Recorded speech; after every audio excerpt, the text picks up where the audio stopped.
O orçamento ele tem que dar conta de viabilizar o programa de governo que foi eleito. Tem um programa que ganhou as eleições presidenciais. Esse programa pressupõe a manutenção do auxílio emergencial, inclusive com mais 150 por família. Esse programa pressupõe o restabelecimento de políticas sociais, como você muito bem disse, de moradia, educação, saúde para os brasileiros. O presidente Lula tem a experiência de ter passado pelo parlamento, tem a experiência de ter sido líder sindical, de ter presidido esse país durante 2 mandatos. Então, terá a habilidade necessária para todos nós conversarmos com o parlamento. Samuel, essa fala do Randolph, o início já da transição. O presidente Bolsonaro escalou o Geraldo Alckmin, que é um sujeito de centro. O presidente Lula escalou o vice-presidente Geraldo Alckmin, eleito, para fazer esse processo de transição. Que, inclusive, hoje se encontrou com o presidente Bolsonaro. Perfeitamente. No final, deu algum encargo de consciência na cabeça do presidente Bolsonaro. Ele convidou o vice-presidente eleito Geraldo Alckmin a uma conversa no Palácio do Planalto, por 5 minutos em torno, e aí agradeceu, fez toda aquela liturgia. É doído para ele, o Cícero, né, fazer esse tipo de articulação, porque é a primeira vez na história, ao longo desses mais de 30 anos de vida pública, que o Bolsonaro sente o dissabor de uma derrota.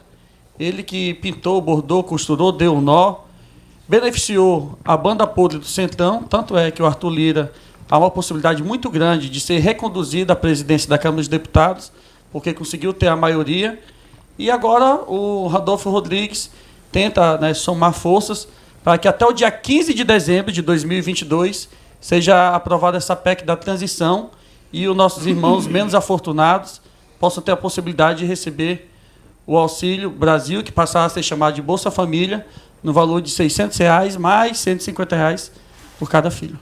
Muito bem. Moisés, o que será que dá para fazer para agradar esse povo, né? Porque se o presidente tem um discurso um pouco mais efusivo, enfático, digamos assim, o presidente é intempestivo. Aí agora o presidente chama para conversar, cordial, com o vice-presidente. Aí eles estão reclamando também. Como é que faz para agradar esse povo?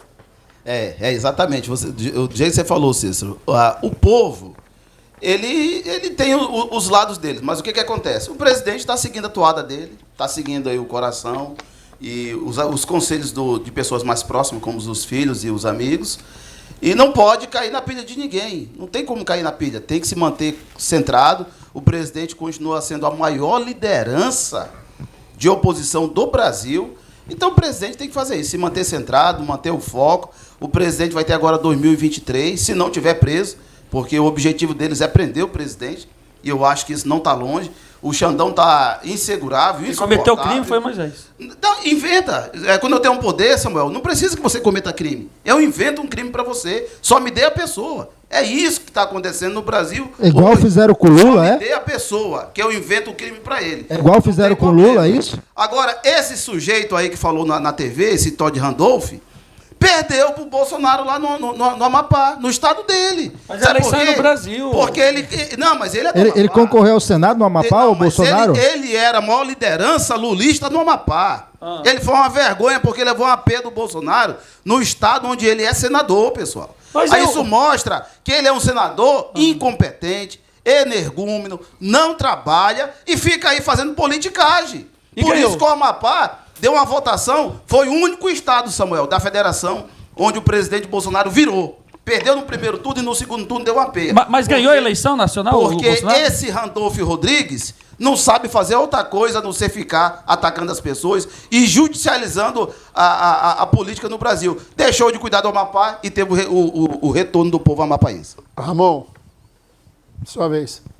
A transição começou, né? O presidente nomeou aí, indicou o vice-presidente Geraldo Alckmin para coordenar a transição. Tem outros membros da transição, havia ali a presidenta Gleisi Hoffmann, viu a Luísio Mercadante, né? E, enfim, pessoas que têm um know-how aí, um conhecimento. Eu não vi a Dilma na transição ali. Não, porque a Dilma não foi nomeada para a transição. Tá. Né? Companheira Dilma. A Dilma é afastada de tudo, Companheira Dilma afastada de tudo. Ela é bucha. Viu? Olha só, a companheira Dilma foi lá, deu um abraço. Engraçado que a presidenta Dilma, ela usou na Avenida Paulista, na comemoração da vitória do presidente Lula, o mesmo vestido que ela usou quando desceu a rampa do Planalto. O ano de 2016 está acabando agora. Um ano longo, um ano que teve golpe, um ano que teve prisão contra Lula, mas a democracia venceu e Lula voltou para a presidência. Contra todos esses aí que ficam achincalhando. O Moisés disse que quem tem o poder encontra crime para quem não tem quando quer aprender. É o caso do presidente Lula. A transição vai correr tranquilamente, não pelo gosto do presidente Bolsonaro, mas porque as instituições agiram. Né? O TCU abriu, o Lira pela Câmara abriu, o Pacheco pelo Senado também.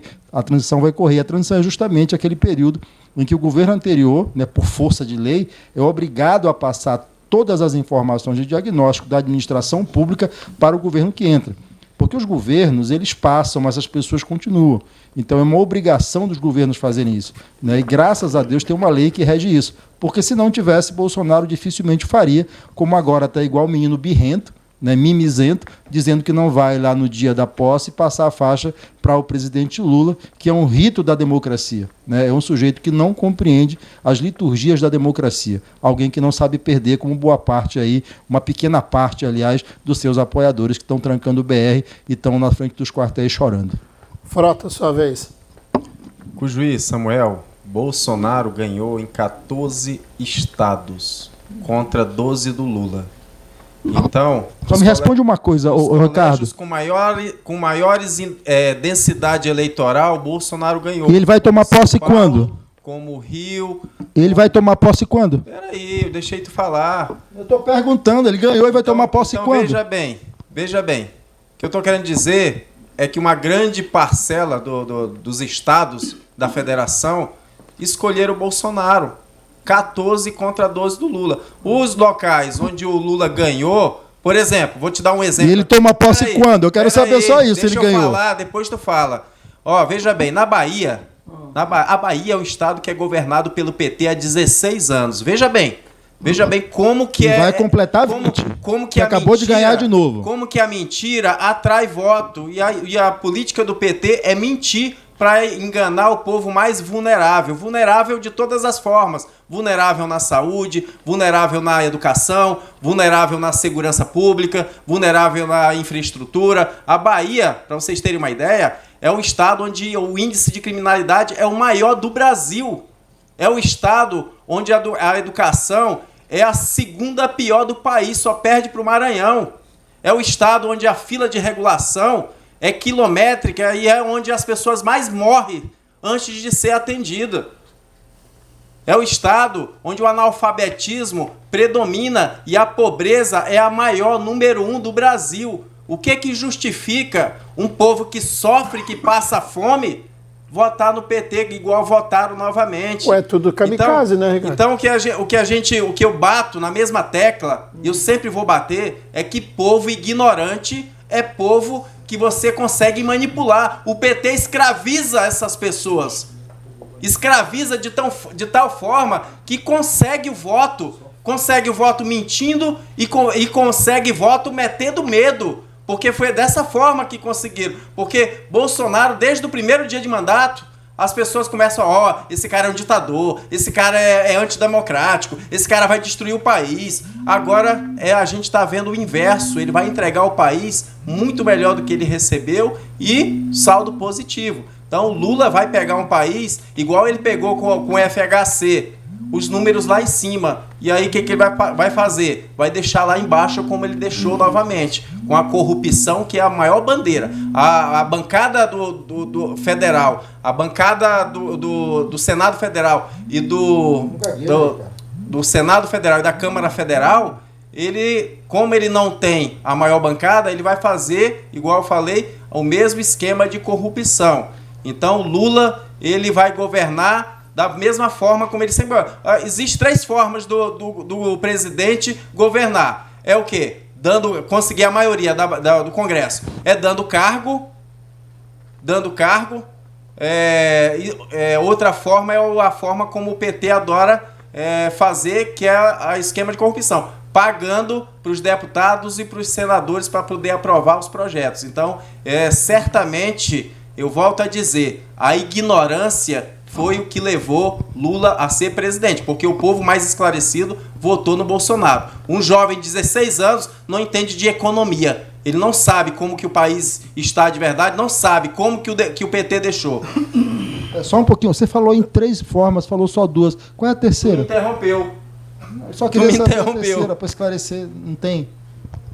Olha, pessoal, eu gostaria de dizer uma coisa aqui que dói o coração.